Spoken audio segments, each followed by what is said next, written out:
So they also one of the grievance, one of the how they want to project their power in India is that they are now challenging the Indian constitution. So the Indian constitution is depend on the three main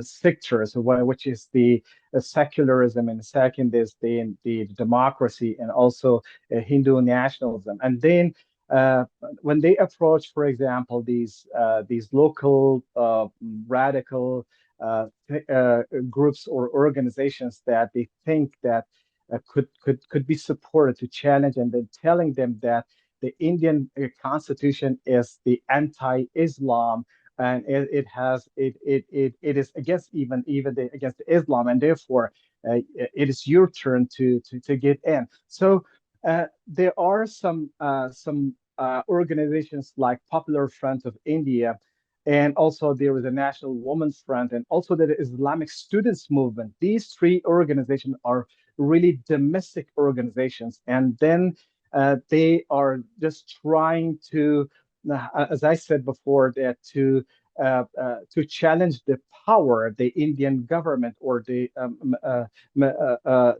current prime minister has it. So they are using it that way. And secondly, there are some politicians and also some other political parties, and they use this uh,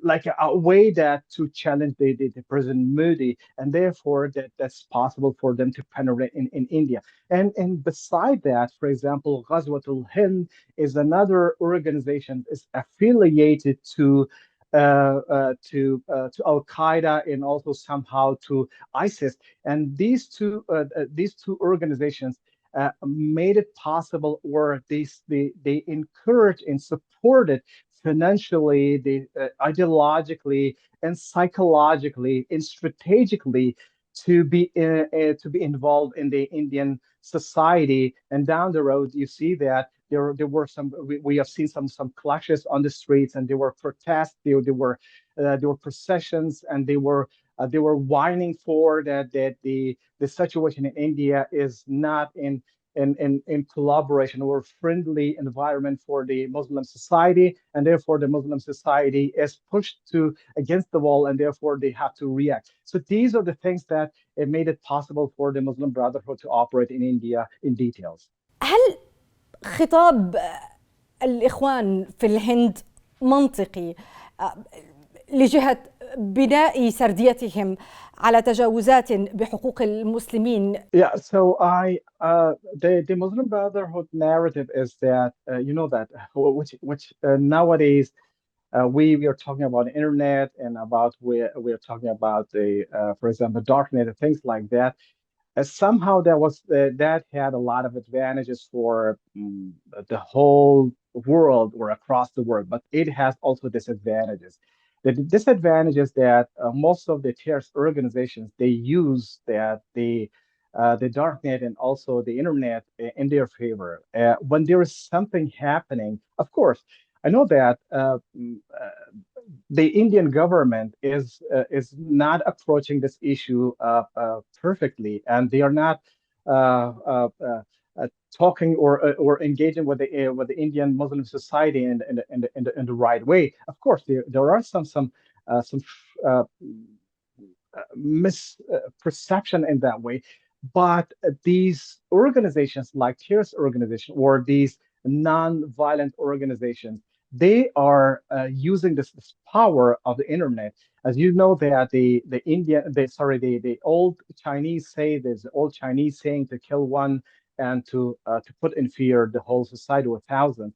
With the internet, so today, if we kill someone, and we will put billions of people in fear, or panic a lot of people.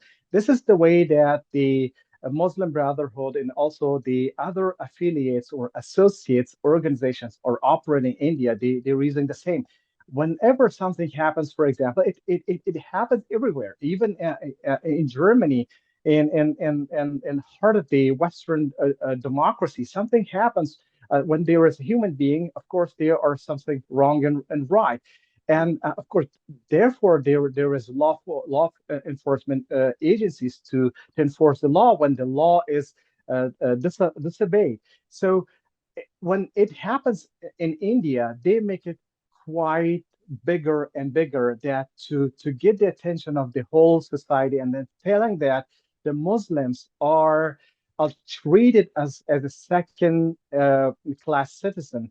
And then this situation, it makes it possible for a lot of Indians to be recruited in favor of Muslim Brotherhood or Ghazwat al-Hind, which is one of the terrorist organizations which is banned in India, or some other organization I mentioned, that the Popular Front of India, or National Women Front, and also the Islamic movement of students in India. These are the organizations. They're using these approaches. They're using these grievance and to recruit more people, and then to involve in sort of challenging the security and the government of India.